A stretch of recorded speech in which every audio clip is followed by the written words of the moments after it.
Hi, welcome. Friend in need is a friend indeed. Friend in need is a friend indeed.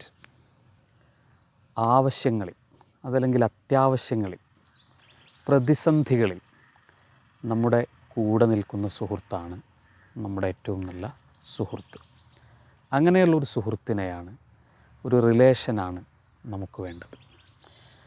നമ്മളങ്ങനെ നിൽക്കാറുണ്ടോ? പ്രതിസന്ധികളിൽ മറ്റുള്ളവരുടെ കൂടെ നിൽക്കാറുണ്ടോ? പൊതുവെ ഏറ്റവും നല്ല സമയത്ത് കൂട്ടുകാരുടെ അതല്ലെങ്കിൽ നമ്മുടെ റിലേറ്റീവ്സിൻ്റെ, നമ്മുടെ ഫാമിലിയുടെ കൂടെ നിൽക്കുക എന്നതാണ് പലരുടെയും സ്വഭാവം. അതേ സമയത്ത് ഒരാൾ പ്രതിസന്ധിയിലകപ്പെടുമ്പോൾ, സാമ്പത്തികമാവാം, മാനസികമാവാം, ശാരീരികമാവാം, അതല്ലെങ്കിൽ മറ്റെന്തെങ്കിലും സാമൂഹിക കാര്യങ്ങളാവാം, എന്തുമാവട്ടെ, അത്തരം പ്രതിസന്ധികളിൽ അവരെ കുറ്റപ്പെടുത്താതെ അതല്ലെങ്കിൽ അവരെ ഒറ്റപ്പെടുത്താതെ അവരുടെ കൂടെ നിൽക്കുവാൻ സാധിക്കുക എന്നത് ഏറ്റവും മികച്ച ഒരു ക്വാളിറ്റിയാണ്. യഥാർത്ഥ ബന്ധം എന്ന് പറയുന്നതും അതുതന്നെയാണ്. നമുക്കങ്ങനെ കൂടെ നിൽക്കാൻ കഴിയാറുണ്ടോ? ഷേക്സ്പിയറിൻ്റെ മെർച്ചൻ്റ് ഓഫ് വെനീസ് എന്ന ഡ്രാമ നമ്മൾ സ്കൂളുകളിൽ നിന്നും കോളേജുകളിൽ നിന്നും ഒക്കെയായി പഠിക്കുകയോ കേൾക്കുകയോ കാണുകയോ ഒക്കെ ചെയ്തവരായിരിക്കും. അന്റോണിയോ ആൻഡ് ബെസാനിയോ വളരെ ദൃഢമായ ഒരു ആത്മബന്ധത്തിൻ്റെ, ഒരു സുഹൃത്ത് ബന്ധത്തിൻ്റെ കഥ പറയുന്നുണ്ട് ഷേക്സ്പിയർ ഈ ഡ്രാമയിലൂടെ. അന്റോണിയോ ബെസാനിയോയെ കൈയയഞ്ഞ് സഹായിക്കുന്നു. എത്ര കടം കൊടുത്താലും തിരിച്ചു കിട്ടാതിരുന്നിട്ടും പിന്നെയും കൊടുക്കുന്ന രംഗം പറയുന്നുണ്ട് അതിനകത്ത്. അതുപോലെ അത് സാമ്പത്തിക പ്രതിസന്ധിയാണ്. അതുപോലെ തന്നെ ബെസാനിയോയുടെ കൂടെ അന്റോണിയോ പല ഘട്ടങ്ങളിലും നിൽക്കുന്നുണ്ട്. അതേസമയത്ത് അതിനകത്തു തന്നെ മറ്റൊരു ഷൈലോക്കിനെ ഷേക്സ്പിയർ പരിചയപ്പെടുത്തുന്നുമുണ്ട്. അപ്പോൾ പ്രതിസന്ധി അനുഭവിക്കുന്ന നമ്മുടെ കൂട്ടുകാരൻ്റെ കൂടെ നിൽക്കാൻ നമുക്ക് സാധിക്കണം.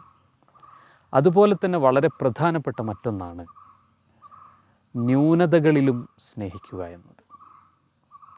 ശാരീരികമോ മാനസികമോ സാമ്പത്തികമോ ആയ പ്രതിസന്ധികളിൽ നമ്മളവരെ കുറ്റപ്പെടുത്താതെയും ഒറ്റപ്പെടുത്താതെയും കൂടെ നിൽക്കുക.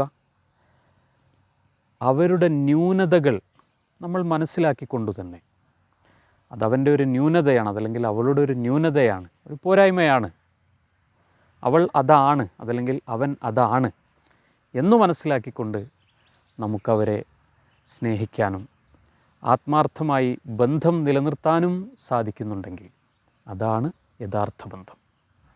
ന്യൂനതകളിൽ നമ്മൾ സ്നേഹിക്കണം. എല്ലാം തികഞ്ഞ ഒരാളെ, എല്ലാം തികഞ്ഞ ഒരു സുഹൃത്തിനെ, എല്ലാം തികഞ്ഞ ഒരു ഇണയെ, എല്ലാം തികഞ്ഞ ഒരു കുടുംബ ബന്ധത്തെ നമ്മൾ സ്നേഹിക്കുന്നതിന് വലിയ അർത്ഥമുണ്ടെന്ന് തോന്നുന്നില്ല. സാമ്പത്തികമായും ശാരീരികമായും സാമൂഹികമായുമൊക്കെ എല്ലാ അർത്ഥത്തിലും തികഞ്ഞു നിൽക്കുന്ന ഒരാളെ നമ്മൾ സ്നേഹിക്കുന്നതിൽ വലിയ അർത്ഥമുണ്ടെന്ന് തോന്നുന്നില്ല. അവിടെയൊക്കെ നമ്മുടെ സ്നേഹത്തിൻ്റെ അർത്ഥം മാറിപ്പോകുന്നുണ്ടാവും. അവിടെയാണ് friend in need is a friend indeed. നമ്മൾ ഓരോരുത്തരും ആലോചിക്കുക, നമുക്കിങ്ങനെയുള്ള ഫ്രണ്ടുണ്ടോ? നമ്മൾ ഇങ്ങനെയുള്ള ഒരാളുടെ ഫ്രണ്ടാണോ? അതല്ലെങ്കിൽ ഇങ്ങനെയുള്ളൊരു ഫ്രണ്ടാവാൻ, മറ്റൊരു ആളുടെ ഫ്രണ്ടാവാൻ, ഇണയാവാൻ, ഫാമിലി മെമ്പറാവാൻ, അച്ഛനാവാൻ, അമ്മയാവാൻ, അതല്ലെങ്കിൽ മോനാവാൻ എനിക്ക് സാധിക്കുന്നുണ്ടോ? That is very important. മറ്റുള്ളവരുടെ ന്യൂനതകളിലും സ്നേഹിക്കുക.